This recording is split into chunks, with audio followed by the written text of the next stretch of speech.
চলতি টি-20 বিশ্বকাপে গ্রুপ ডিতে নিউ ইয়র্কে শ্রীলঙ্কার বিপক্ষে প্রথম ম্যাচ খেলার জন্য দক্ষিণ আফ্রিকা প্রস্তুত। তবে অধিনায়ক এইডেন মার্কারাম আত্মবিশ্বাসী যে তার দল এই বিশ্বকাপে ভক্তদের হতাশ করবে না। বিস্তারিত ডেস্ক রিপোর্টে। দক্ষিণ আফ্রিকা আইসিসি টি-20 দলের র্যাঙ্কিংয়ে সপ্তম স্থানে রয়েছে, তবে মার্কারাম বিশ্বাস করেন যে তার দল লং আইল্যান্ডের নাসাউ কাউন্টি নিতে পারে।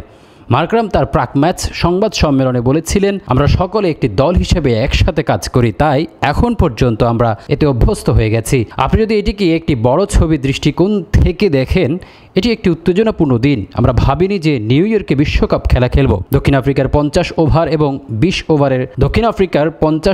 এবং 20 ওভারের বিশ্বকাপের ব্যর্থদের একটি সুপরিচিত তালিকা রয়েছে, যেখানে তারা ফেভারিট থেকেও শেষ পর্যন্ত সবাইকে হতাশ করেছে। মার্কারাম বলেন, আমি অনেক আত্মবিশ্বাসী, এখানে সত্যি ভালো দল রয়েছে, তবে আমি মনে করি যে আমরা যদি ফর্ম খুঁজে পাই এবং আমাদের সামর্থ্য অনুযায়ী খেলতে পারি, তবে আমরা যে কাউকে হারাতে পারি।